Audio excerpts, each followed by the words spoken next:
அண்ணனோட ப்ராப்பர்ட்டில தம்பி ஷேர் கேட்க முடியுமா? வாங்க இந்த வீடியோல டீடைலா பார்க்கலாம். அதாவது ஒரு ஃபேமிலியில அண்ணன் இறந்து போயிட்டாங்க. அவருடைய ஒய்ஃப், அவங்களுடைய சில்ட்ரன், அவங்களுடைய அம்மா, அவங்களோட தம்பி, இவங்க எல்லாருமே வசிச்சுட்டு இருக்கும் பொழுது இறந்து போன அண்ணனோட தம்பி அந்த ப்ராப்பர்ட்டில எனக்கும் ரைட்ஸ் இருக்கு, எனக்கும் அந்த ப்ராப்பர்ட்டில ஷேர் வேணும் அப்படின்னு கேட்கறது சட்டப்படி சரியா அப்படின்னு கேட்டா கண்டிப்பா இல்ல. அதுக்குன்னு சில ரூல்ஸ் அண்ட் ரெகுலேஷன்ஸ் இருக்கு. முதல்ல நம்ம எல்லாரும் ஒரு முக்கியமான விஷயத்தை பத்தி தெரிஞ்சுக்கணும். இப்ப ஹிந்து சசஷன் ஆக்ட்ல ஒரு மேல் எந்த ஒரு வில்லும் எழுதாம இறந்து போயிட்டாங்கன்னா அத இன்டர்ஸ்டேட் சசஷன் அப்படின்னு சொல்லுவோம். அதுவே முஸ்லீம் இல்லனா கிறிஸ்டின் இவங்கள வேற பர்சனலா அப்ளிகபிள் ஆகும். அது மட்டும் இல்லாம சசஷன் ரூல்ஸும் மாறுபடும். இப்போ ஃபார் எக்ஸாம்பிள் ராமன் அப்படிங்கிறவர் இறந்து போயிட்டாரு. அவருடைய மனைவி, அவருடைய மகன், மகள், தாய், தம்பி இவங்க எல்லாரும் ஒரே வீட்டுல வசிச்சுட்டு இருக்காங்க. ராமன் பேர்ல இருக்க ப்ராப்பர்ட்டிய அவருடைய தம்பி எனக்கு இந்த ப்ராப்பர்ட்டில ரைட்ஸ் இருக்கு,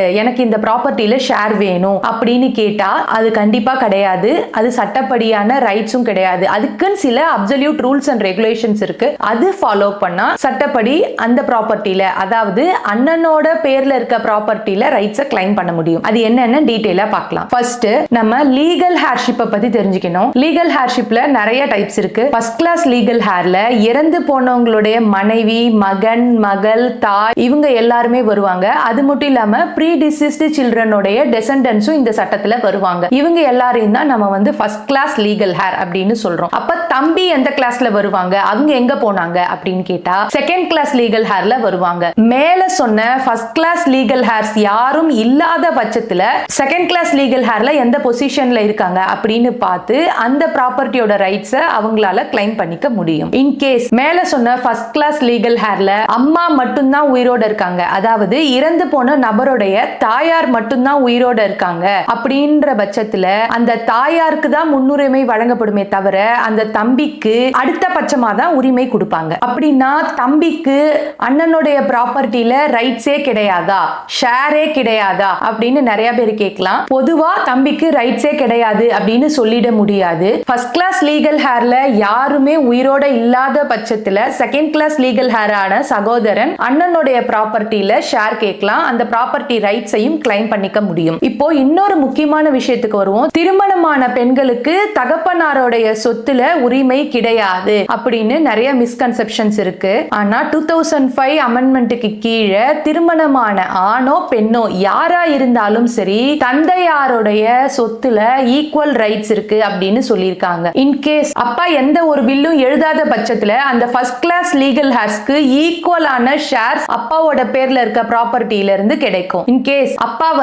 ஒரு வில்லோ, செட்டில்மெண்டோ இல்லனா ரிலீஸ் டீடோ, கிஃப்ட் டீடோ ஏதாவது ஒன்னு பண்ணியிருந்தார்னா அதுல அந்த இறந்து போன நபர் குறிப்பிட்டிருக்க ஷேர்ஸ் குறிப்பிட்டிருக்க நபர்களுக்கு மட்டுமே குறிப்பிட்டிருக்க மாதிரியான ஷேர்ஸ் போய் சேரும். இன்னொரு முக்கியமான விஷயம் பார்க்கணும். அது என்னன்னா அந்த ப்ராப்பர்ட்டி ஏன்செஸ்ட்ரல் ப்ராப்பர்ட்டியா அப்படி இல்லைன்னா இண்டிவிஜுவல் ப்ராப்பர்ட்டியா அப்படின்னு பார்க்கணும். அதாவது சுயமா சம்பாதிச்ச சொத்தா இல்லனா மூதாதையர் வழியா வந்த சொத்தா அப்படின்னு பார்க்கணும். தனியா சம்பாதிச்ச சொத்து, அதாவது சுயமா சம்பாதிச்ச சொத்து அப்படின்னா அந்த நபர், அதாவது அந்த சொத்தை சம்பாதிச்ச நபர் யாருக்கு வேணும்னாலும் அவருடைய விருப்பத்தின் பேர்ல அந்த சொத்தை எழுதி வைக்கலாம், செட்டில்மெண்ட் பண்ணி வைக்கலாம், கிஃப்ட் பண்ணலாம், சேல் பண்ணலாம், இல்லனா பார்ட்டிஷன் பண்ணி கொடுக்கலாம். ஆனா ஏன்செஸ்ட்ரல் ப்ராப்பர்ட்டியா இருக்கிற பட்சத்துல அந்த ப்ராப்பர்ட்டியோட ரைட்ஸ் ஈக்குவலா தான் டிவைட் ஆகுமே தவிர தனிப்பட்ட, அதாவது ஒரு தலை பட்சமா ஒரே ஒரு நபருக்கு மட்டுமே போகாது. அதுக்கு சட்டத்துல இடமும் கிடையாது. அடுத்தது ஒரு முக்கியமான விஷயத்தை நோட் பண்ணணும். பிரதர், அதாவது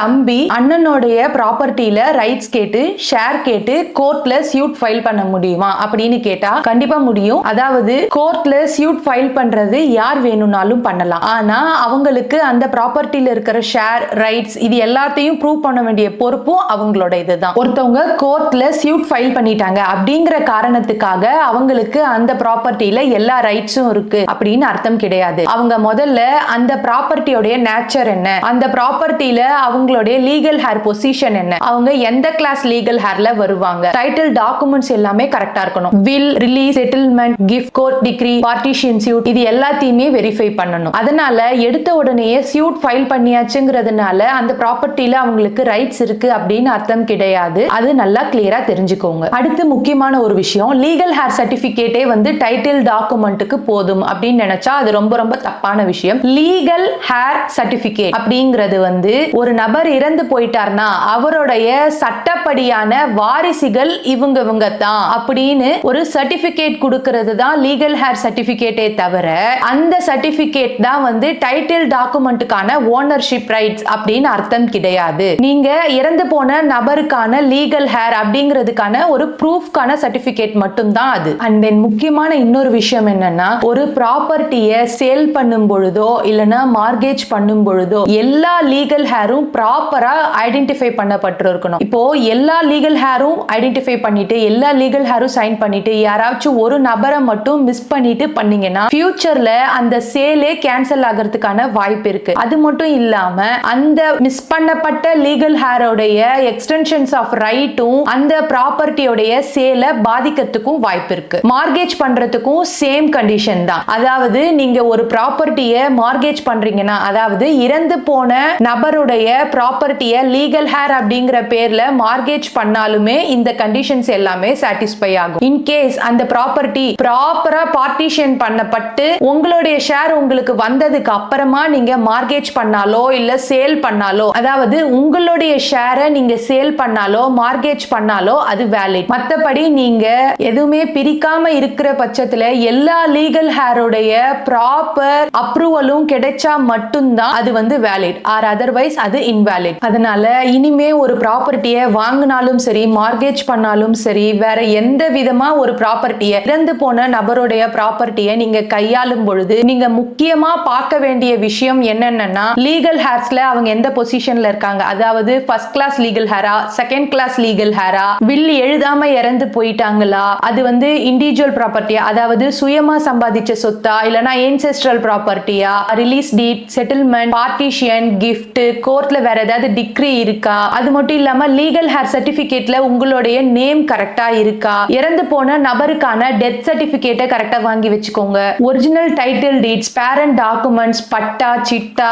அடங்கல், ஈசி, ரெவென்யூ ரெக்கார்ட்ஸ், இது எல்லாமே ப்ராப்பரா இருந்தா மட்டும்தான் ஒரு ப்ராப்பர்ட்டியை டிசீஸ்டு பர்சனுடைய ப்ராப்பர்ட்டியை நீங்க கரெக்டா ஹேண்டில் பண்ண முடியும். அதனால மேல சொன்ன எந்த ஒரு விஷயமும் பண்ணாம இல்ல மேல சொன்ன ஏதாவது ஒரு விஷயத்துல சின்ன மிஸ்டேக் இருந்தா கூட அது ஃபியூச்சர்ல உங்களுடைய ப்ராப்பர்ட்டில உங்களுக்கு இருக்கிற ரைட்ஸையே ஃபுல்லா பாதிக்கும். அதனால இது எல்லாத்தையும் கரெக்டா ஃபாலோ பண்ணி இறந்து போன நபருடைய ப்ராப்பர்ட்டியை நீங்க டீல் பண்ணுங்க. இந்த வீடியோ உங்களுக்கு பிடிச்சிருந்ததுன்னா உங்களுடைய ஃப்ரெண்ட்ஸ் அண்ட் ஃபேமிலிக்கு ஷேர் பண்ணுங்க. எங்களுடைய துவாரகா லா அசோசியேட்ஸ் யூடியூப் சேனலையும் சப்ஸ்கிரைப் பண்ணிக்கோங்க. தேங்க்யூ.